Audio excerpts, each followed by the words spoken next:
OK and the podcast serves as a vessel to bridge the gap between human isolation and connection. We are all going through something. However, what happens when we start sharing our stories? We will be able to connect, heal, and grow. Come with me and my guests on a journey that will uncover their OK and moment. I'm your host, Just Jess. Let's get started.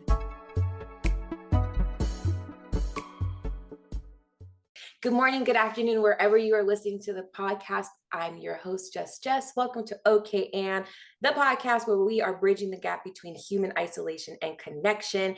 And we have a special guest. All my guests are special, so you all know that.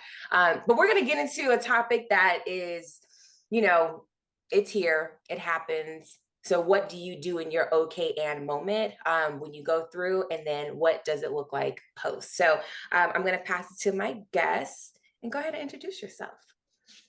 Well, thank you, Jess. My name is Molly. I am happily divorced, I guess is a good way to put it. I have been happily divorced now for a little over a year.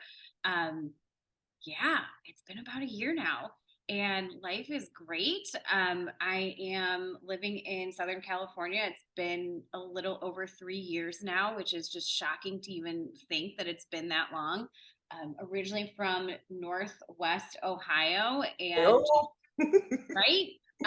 said one day, I hate the snow. I hate living in it, and I don't want to do it anymore. So said, fuck it. I'm moving to California, found a job, and relocated. So here I am, living the life of a single gal. I can't believe I said gal because I don't say that word. But here I am and ready to tell my story, and I'm excited to be here. Well, thank you for scheduling the time. I know we've talked about it. I know we'll probably have a part 2 and a part 3, and I'm looking forward to that as well. 100%. It's I want to say wild but refreshing, because you're so transparent about the journey. Okay. So let's just jump into it. So up until the events, I'll say your OK and moment, divorce, right? Before that, like what from your pros and cons list for you to take that journey, what was on the list? Yeah. So it was definitely a journey. And I did not take it lightly. And Jess, you know me really well. You've been my ride or die since I got out here, is the best way to explain it. Because yes. I really have been. Sometimes. It's been great. So thank you for that. Yeah.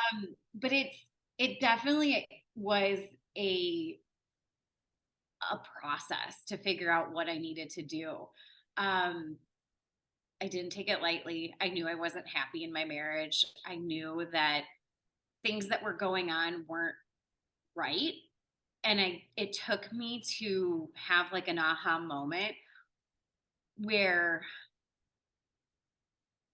someone very close to me at work was like, that's not normal. Like, the way that your husband talks to you is not a normal thing. And it was really a stupid thing that was said to me, and I'm going to say it in a second, but it took that moment for me to actually reach out to my employee assistance program at work, for me to start talking to a counselor and have the courage to get the help and understanding that I needed to get the courage to leave. So spoiler alert, I was emotionally abused and financially abused by my husband for 13 years. And that's why I had my OK and moment to leave. So the conversation I had, and it was with my boss, was I was grocery shopping with my ex-husband. Mm-hmm. And all I wanted, and this is going to sound so stupid, and I know it sounds so stupid, but the moment was, all I wanted was a box of Kraft macaroni and cheese. Blue Box Blues. Yeah. I love me some mac and cheese. And I was like, can we get some? And he said, no, we don't have it in the budget, and it's not on the grocery list. We can't get it. Now, do you know how expensive a box of mac and cheese is? It's like, what, $2 mm-hmm. Grocery store? And he told me, no, we can't get it because it's not on the grocery list. And at that point, my boss is like, no one should ever talk to you like that. Like, that's ridiculous. Like, you make your own money. Like, you're an adult. Mhm. Like, why would your husband say that to you? And I'm like, I don't know. And he's like, that's not right. And so at that moment I was like, you're right. Your husband shouldn't talk to you like this. Your husband should love and support you. And if you want a box of mac and cheese, like, you should be allowed to get a box of mac and cheese. And it was like the dumbest thing that like had that like switch in me that was just like, you're right. Like, why am I like allowing this kind of behavior to go on? And then at that moment, I started seeing a counselor, and a counselor was like, every time I said like, well, he says this to me, or he treats me this way, or he talks to me like this, every single time I said something, her jaw just dropped. And she made a really interesting comparison that like left me flabbergasted. And it was, emotional abuse is, it's a real thing, and she compared it to water on a rock. So water dripping on a rock is, on a regular basis, you'll never notice it. You'll never see it. You'll never notice that it's dripping on a rock. But time over time, that rock will erode. Wow. And she's like, and you're going to get to a point where you're going to have a moment. And she's like, I don't know what that moment will be, but you will get to a point where enough is enough. And I kept saying to her, I just wish he would cheat on me. I just wish he would cheat on me. I wish he would hit me. I wish he would do something that would make me feel like I could leave him. And she's like, you don't need a moment. And she's like, and you, like, the fact that you're saying things like this is enough.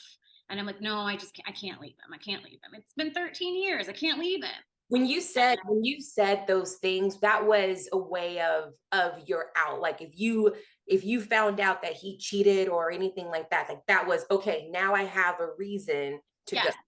I felt like that was my moment. Like, that would be like, okay, now I have like justification Right. of why I could leave him. And it was stupid. It was like, looking back on it, like, that's like, you could just leave someone because you want to leave, like, because you are no longer in love with this person. And Mhm. she kept telling me that. And I'm like, no, no, no, I can't leave. Like, because it's going to be failure. And like, people are going to look at me like I've failed a marriage. And like, but she's like, no, you can just leave. Like, abuse is abuse. Right. Abuse is like, no matter what kind of abuse it is, like, you're still living in an abusive relationship. And like, you don't need a reason to leave something that's no longer serving you. And she's like, but if you need a moment, like, there's going to be a moment. Like, he will not fail to give you a moment.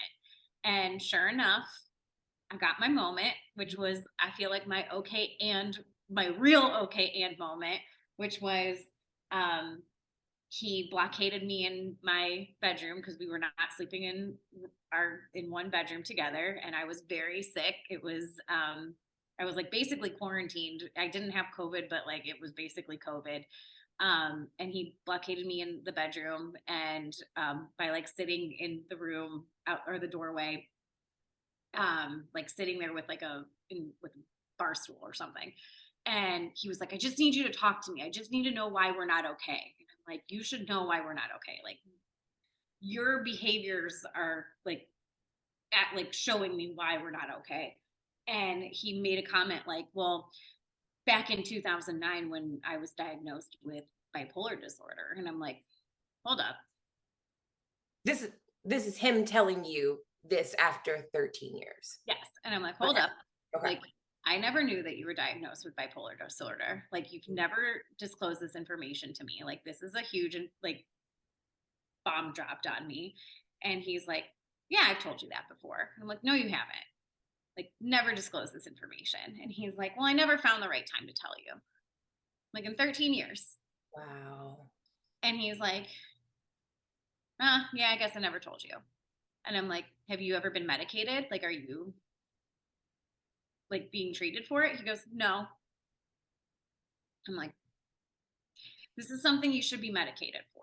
Like, you need to find the help that you need. And Right. he's like, Right. nah, I don't need to. And then he said this, and this, I said, does your family know? And he said, yeah, of course they know. They're my family. And I said, what am I? He goes, you're just my wife. And I was like, I've never felt more betrayed in my entire life. And if you can hide this from me for 13 years, what else can you hide from me? Mm-hmm. And he kept saying, I'm not damaged goods. And I said, I'm not saying you are damaged goods. I think you need to get the help that you need. Mm-hmm. I'm saying I can't trust you if you can lie and hide something like this from me for 13 years. What else can you hide from me? And I will never be able to trust you again. During that moment, how were you feeling? I was like, ah, this is my moment. This is Mm-hmm. my sign. Mm-hmm. So you have this conversation with him. You get better because you were sick, so you get better. Yep. Then what's next? I called a lawyer immediately. Okay. It was like there was like the very next thing I did was I contacted a lawyer. I tell them everything and they were like, oh yeah, you need to like, let's go, let's go. So I retained a lawyer, filed, and I told him straight up, I said, I've hired a lawyer. I've filed.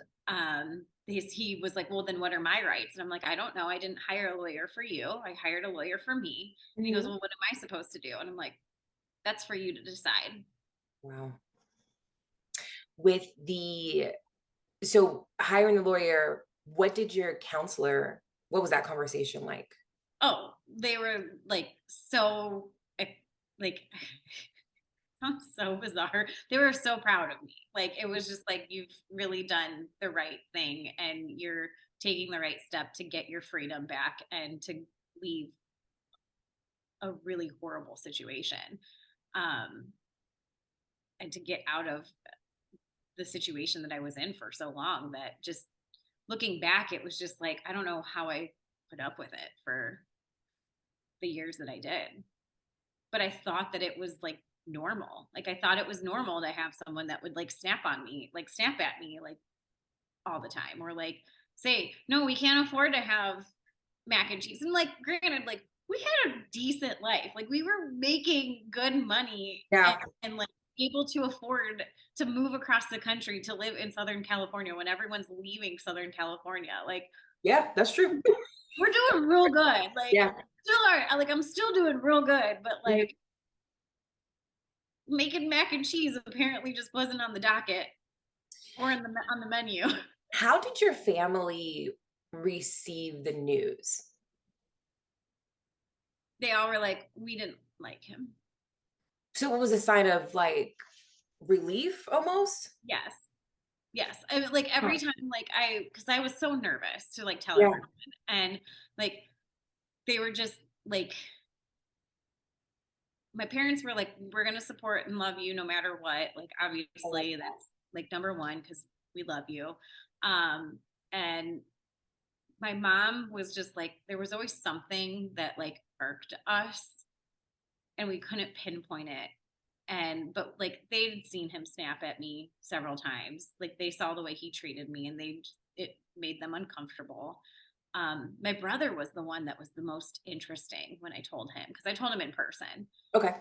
So I like was traveling and I like was like, so I think I'm gonna leave him. And my brother was like, yeah, I'm not shocked. Like I've seen the way he treats you. I've seen how he is with your money. Like this is a good sense. Like this needs to happen. Like you need to get out of it. And he's like, you got to do what's best for you, and this is the best thing for you.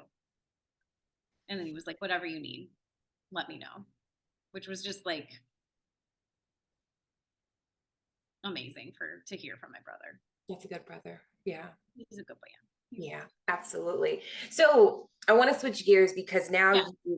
you go in, you have all of your, your ducks in a row, and now it's time to, sign papers. Like, what was that process? Did you have more interaction with him, or was it, what was the process? Yeah. Yeah. So this was really, it turned into a really interesting situation. It was very amicable.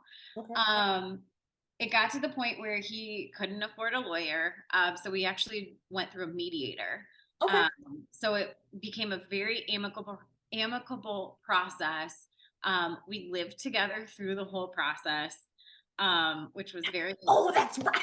yeah, because you came over. We Like, had oh, a day, and you were like, "Should I come in?" I'm like, "Hey, you can come in. Like he's here." Like and you were like, "Do I like? Does he know that I know?" And I'm like, "Yeah, probably. Like I don't know. Like I remember that. Thank you. I was like, wait, was it? Yes. it was. Isn't Fine. that Yes. so? Like we stayed in that apartment. I stayed through that lease, which was at the end of October, and like he moved. I don't know when the like maybe end of August, September. I don't know. It was sometime. Yeah. So like we stayed living there and like we would like make dinners together. We would go out and have like dinner as like friends. It was like a very interesting situation, but like we were fine. Like we were fine because we divvied up like the whole house. Like it was like we were like looking at paintings on the wall and be like, well, I like that one. He'd be like, well, I like the other one. I'm like, cool. Like you take the one that you like, I'll take the one that I like. And like Yeah. we're great. And then like we got down to like kitchen appliances and I was like, well, I really like the KitchenAid mixer. And he's like, well, I really like the food processor. I'm like, cool. I'm Easy. like, why is this so easy? And he's like, Yeah. we've been living like roommates for like the last year. And I'm like, Oh, hey, yeah. it's and like the furniture, like he was moving into a studio and I was moving into a one bedroom. So like I took the living room furniture. He couldn't take the bedroom furniture. So I took that. He took all the stuff that was in the office that he was like, because we had a two bedroom, Right. Right. all that. And like he took we had four TVs. He took two, I took two. It was like the easiest process. And it was like, it's so weird, like how to be like, okay. But like also when he moved, because he moved sooner, he had all the boxes. And then when I moved, I just went over to his place, took all the boxes, and then packed up my stuff into those boxes. And now I have, so it was like It the was efficient. easiest It was process. efficient. Yeah. So like I didn't have to use extra boxes. Like, and then like when I moved, I was like, I'll let you know if I come across anything of yours, like as I move. And Mhm. like but it was super easy. Like it was like weird how easy everything went after the process of like filing and like serving papers. Like once I served him papers, it was like that was the hard part. And then everything from there was like smooth sailing. You mentioned that you, for the past year, you felt like you were living as roommates. Mm-hmm. I wonder if that was his mindset as Oh, well, and that's why the process was the process. it 100% was. Like Oh, we both knew we were done. yeah. Oh, sorry. Was that really loud on your end? No, Okay, good. no. So now we're in our new space. Yes. We're in a new space. What did that feel like when you got the keys to your new space? It's so weird. I don't remember. Like Ooh, okay, okay. it was such a weird like because it was a whirlwind. Because that was the weekend. I was in a phase. I think I'm kind of still in the phase of just say yes and you'll figure out like how to do whatever you said yes to later on in life. So that was the same weekend that I was going to drive out to Vegas and do the When We Were Young music festival with Oh, like okay, an okay. impromptu like Vegas trip. So I was like, just get unpacked as quick as you can so that you can pack again to go to Vegas. So I don't even remember having like a like this is all mine kind of moment. Because it was like You were on the move. Yeah. I was on the move and I had to get to Vegas. And then I went to this amazing music festival and partied my butt off, like with my cousin who I hadn't seen in years. Like so it was like a whole like whirlwind of things. But also like I was living alone in the apartment because he had moved out like maybe 2 months prior. Oh, So so it was, you were like already primed. yeah, Yeah. Okay. I can see that. yeah. I can see So it that. was like a weird, like I didn't have like that, like, all right, I'm on my own, kid. Like, Mhm, as I'm gonna quote Taylor Swift now, apparently. mhm, mhm. which I keep saying I'm in my Taylor Swift era. So Hey, it's Aerosaur. I mean, I'm there a, it is. There it we're is. we're just all over the place now. So Okay, so oh, I just like moved away from the mic. So when you think about the concert, it's almost, I mean, the festival, it's almost the celebration to your new journey, to your new life. So you got your space, work's going good, and now it's Molly needs a friend. oh, Molly had many friends. Okay. Molly continues to have friends. And that's a really great way to put it, that they're friends. So thank you for that euphemism. So Are you gonna put in like the caption as she does a very big wink, like so with that journey, how did you hop on the saddle? How did you, say, I'm gonna put myself out there after being yeah. here 13 years? What was that like? Oh my God, that's such a fun question.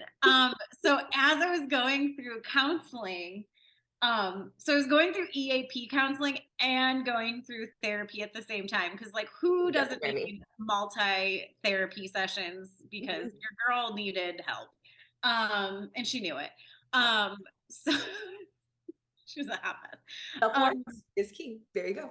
yeah, it was all about awareness. So I was seeing a therapist, and he and I were talking through like mourning the loss of this marriage and relationship and things like that. And he made the comment like, I feel like you've been mourning this relationship since you've been in it. And because he was like, do you think you're ready to start dating? And I'm like, yeah, actually I do. Like I think I'm like ready, cuz like even before I started dating my ex-husband like years and years and years ago, I never was like one to be in like relationships. Like I was always like the single girl of the group and like just out having a fun time, and like in college like I never had a boyfriend. Like I was just the fun one. Yeah. We'll go with. So like I was like, yeah, like I totally am like over him. Like I don't love him. I don't like have feelings. Like I don't have ill feelings towards him. Like I'm over it. Like I'm done. And he's like, so my counselor, my therapist was like, yeah, you've totally like mourned this whole relationship already. And I'm like, I have. He's like, you have like no feelings. Like you like it's like apathy. And I'm like, yes, like 100%. So like we were still living together and I was going on dates already. And I would be like, all right, I'm going out, meet up with some people, like goodbye. Like I would like go on dates. Bye, bye, Like, bye. like it was like, and then I'm like, do I feel bad about this? And I'm like, I don't. Cause like there would be ones like I remember we went to the pool together and he was like, so are you gonna get on dating apps? And I'm like, oh yeah, like for sure gonna get on dating apps. Like we had that conversation. He's like, well, what happens if like you see me on the dating apps? I'm like, oh, I'm gonna swipe right or left. I'm gonna like X out of you immediately. He's like, yeah, me too. Like I'm like, well, sure. Like he's like, are you gonna feel bad about going on dates? And I'm like, no, and nor should you. Like you are single. Like you like no, of course not. He's like, well, how soon are you going to start dating? I'm like, I don't know. Like, soon, probably. Like, I was like, what the heck? Like, what kind of, like, stop prying into my life. Like, I go, I don't owe you an explanation. Like, you don't owe me an explanation. Like, you do you when you're ready. And like, I'm going to do me when I'm ready. Like, goodbye. So, like, I went on like a few dates. Let me tell you, this dating world in whatever year we're in anymore is wild. These apps are wild. The stories I have are wild. So that's why we're gonna have like 5 parts to the series, because it's gonna be like the things I've seen. I could write books on books. I feel like Yes. I don't even know. I don't want to write books, but New York's best seller. no, thank you. No one needs to know. Well, it's like, it's like, let me forewarn all of you about these boys out here in this world. So when you talk about the red flags, the warnings, the green flags, the, how to put yourself out there, what were some experiences that you had when you started meeting people on the dating apps? So let me preface this by just saying that I've gotten really good at playing capture the flag when it comes to dating. So capturing red flags is really fun for me, apparently, because Oh, I can find all the red flags. okay. Um, I'm gonna quote, that is quoting one of my work friends, aka shout out to Jason because he's the What one up, who, Jason? yeah, Jason. He always tells me, he's like, you're not supposed to be capturing red flags. And I'm like, oh, I'm really good at playing capture the flag then. Um, I will say that the first time I've ever gotten ghosted was probably like, it broke me. Um, and wasn't prepared for it. It was like very soon after, no, I was still living in Long Beach, I think. Mhm. Yeah, I was still living in Long Beach. So I was like not even in my own apartment yet. I was still like, my ex was out. So I was like living alone, but it was soon after like he moved out, and I got ghosted hard, and it ruined me. Like, put me into a tailspin. Like, I'm not made for this. Like, I am not made for this. But it was very evident that Mhm. um, that's what these boys are out here for. And he was a grown ass man. Like, he was almost 40 and he was a grown ass man, and he was out here just trying to ghost. So wait, so ghosting, getting ghosted, I mean, all the things come to mind. So you're having this conversation with this person, and then immediately, they just go away pretty. Prepare the others, right? No, just like, let me even tell you about this situation. So I have gotten to the into the habit of like nicknaming all of the guys that I date, have like gone on dates with, dated. I don't know what you even call it, because these boys are like not in it for a commitment in any way, shape, or form. So like, you Mm. can't call it dating, you can't call it seeing each other, you can't call it anything besides like situationships. I'm really good at getting into those. So if you want like if you want tips on like hot tips on like Girl, situationships, I'm your girl. I So let me tell you this. I think I was in a situationship for probably 7 years prior don't to the chef. So we I can was write gonna a say, book on don't tell that. me it's the chef, because like, No, you're no, more than a situation. no. You two living together. Yeah, Like, you cannot be in a this situation. is different, but yeah, I'm we can definitely write a book, and that would be a New York Yes. bestseller. Let me tell you how to get yourself into a situationship and then ghosted. Right, Um, basically. and then just do the opposite, and then you're good. Like, follow me for hot tips. There you go. So this guy in particular, um, I went on a date. Okay, so here's the other thing: is I have learned very quickly I am no longer ever going on a first date ever to Yard House in Irvine. Like, Okay. sorry, Yard House. Like, never, ever, ever going on a first date to Yard House. Like, it's on my list of red flags. Mm-hmm. And you're going to see a common theme here Okay. through these conversations. So, went on my first date with him at Yard House.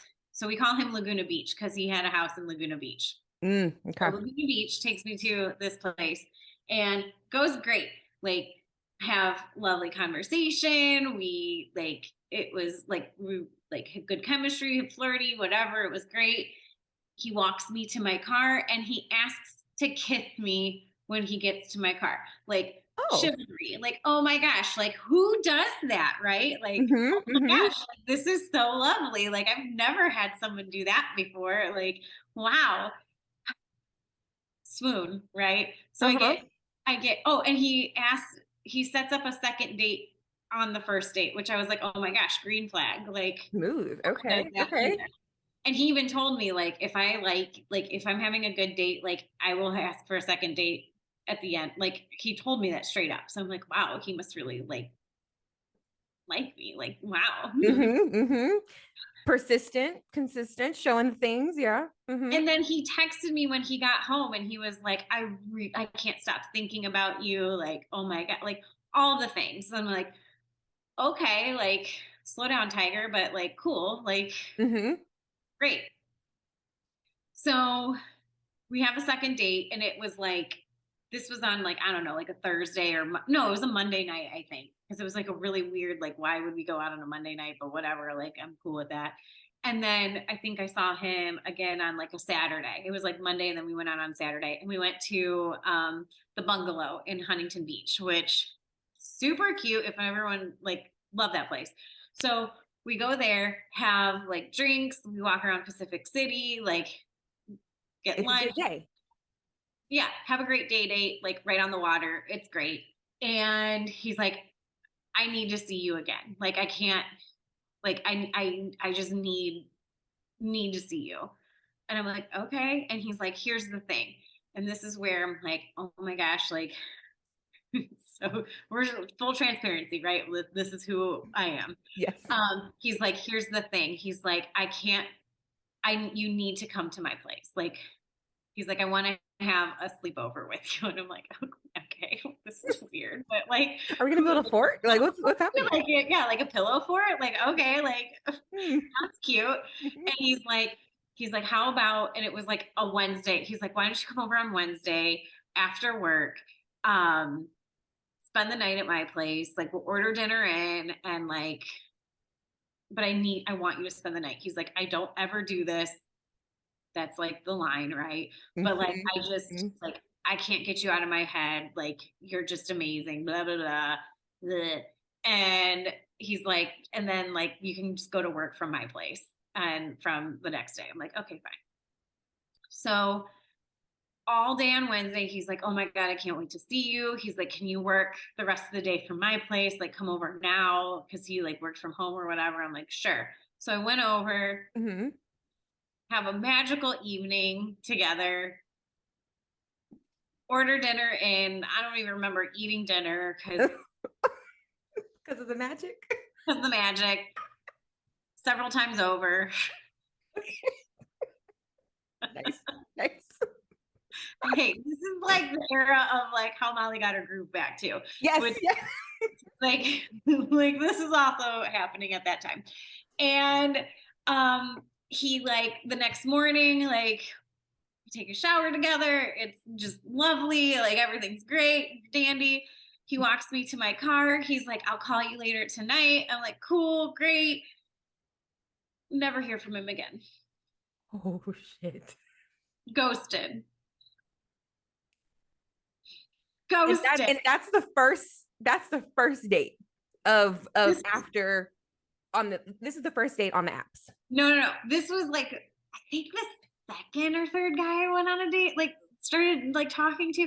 It was the first guy that ghosted me, but definitely not the first guy I went on Okay. dates with after my divorce. But it was definitely like this was This the was a strong, this is strong. Yeah.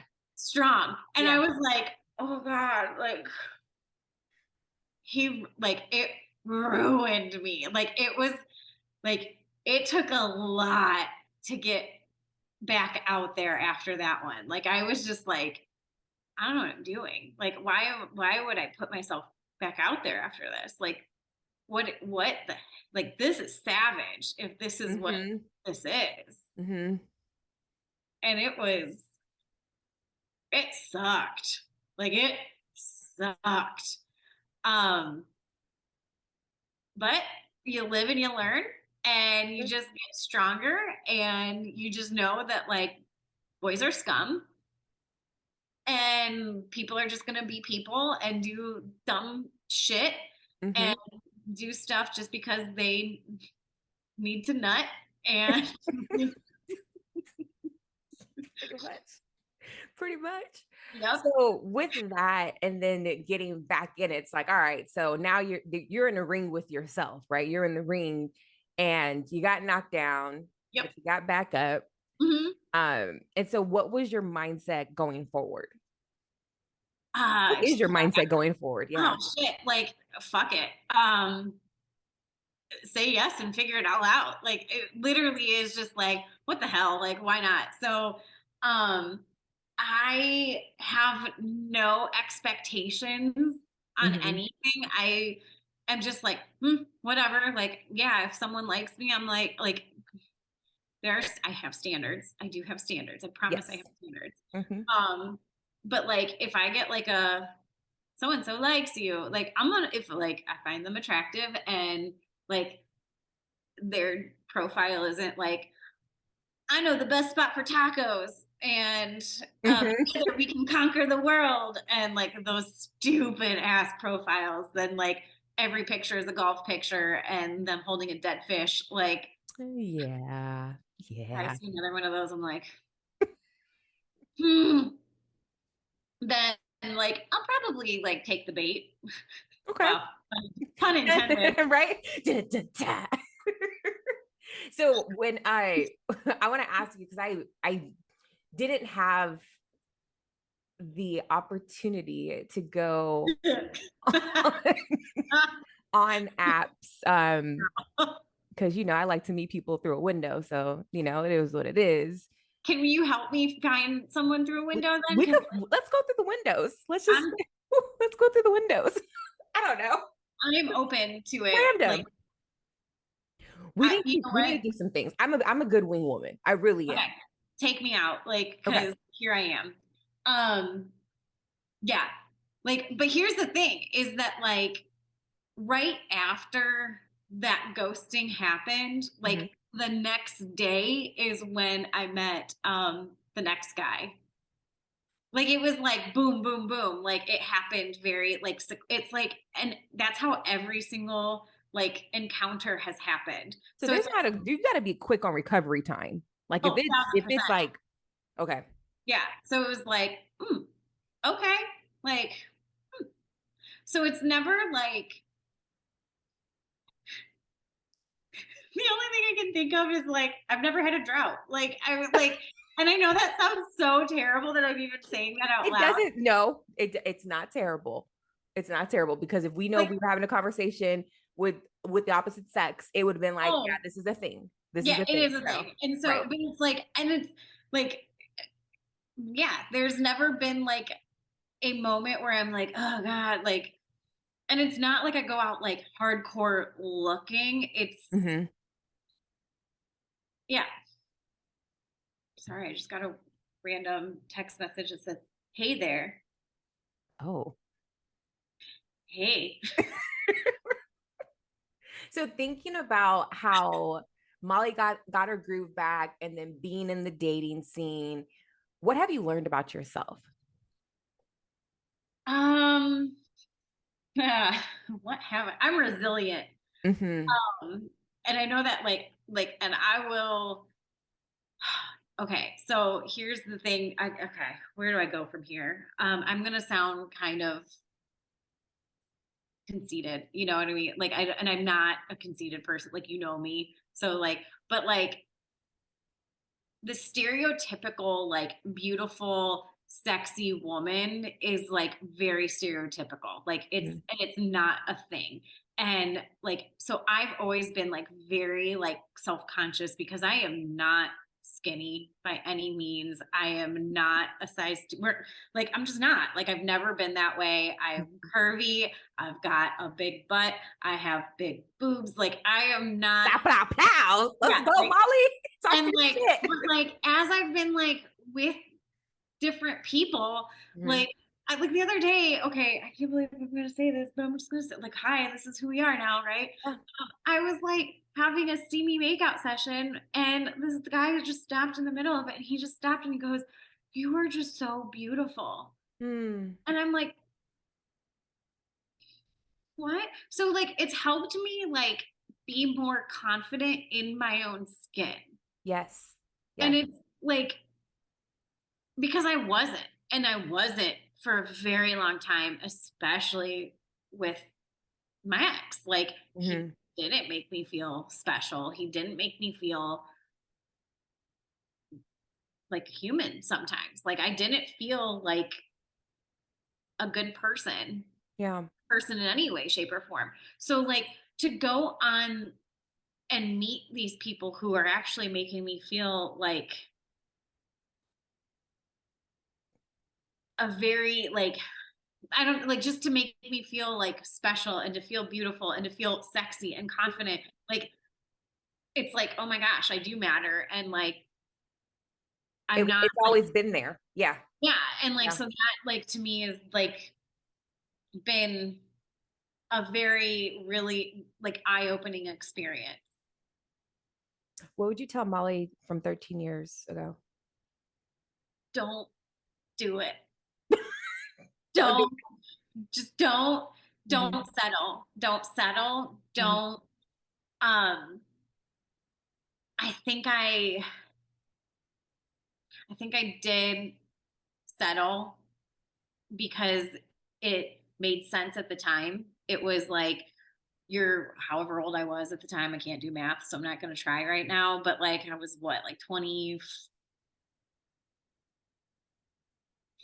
25. And so it Yeah. was like, this is like the path that you're supposed to be in. This is like, you're supposed to get married around this time or get engaged. Like you're already living with this guy. So like, just do Mhm. it. Mhm. Um, it made sense because it was convenient. Just don't be an idiot because I was. And I settled and I know I did. And I shouldn't have because like I've never been happier. Mm. Like as I've left that part of me go Mhm. and I've continued on this journey like for over the last year, like I am so much more happy in my world and in my life. And like even though I've made some really dumb decisions and made and by boys Yeah. is what I mean, like the boys that I've talked to and like not strung along because I've been strung along, but like just kept in my life for a little too long. I'm still happy. Like I'm still so much happier than I could have ever been if I stayed or not settled. What advice would you give to others that are either thinking about it or have went through it and now they're on that side? It gets better. Mm. Just be brave. If you're thinking about it and you're afraid that you're not going to make the right decision, trust your gut. It will net like you are your only ally in some of these situations. So trust yourself because you know yourself better than anyone else. I love that. And I love you. I love And I'm you. so proud of you. And I can't wait. We're going to do part 2 later, but I'm honored to not only know you, but call you a friend, go through this, um, have sushi dates and Yes. and just um, be able to see you being your authentic self and just knowing that the best is yet to come. So I'm so proud of you, Molly. I love you. I love you too. All right, y'all. That's the episode. We'll see you next time. And until then, take care. Bye.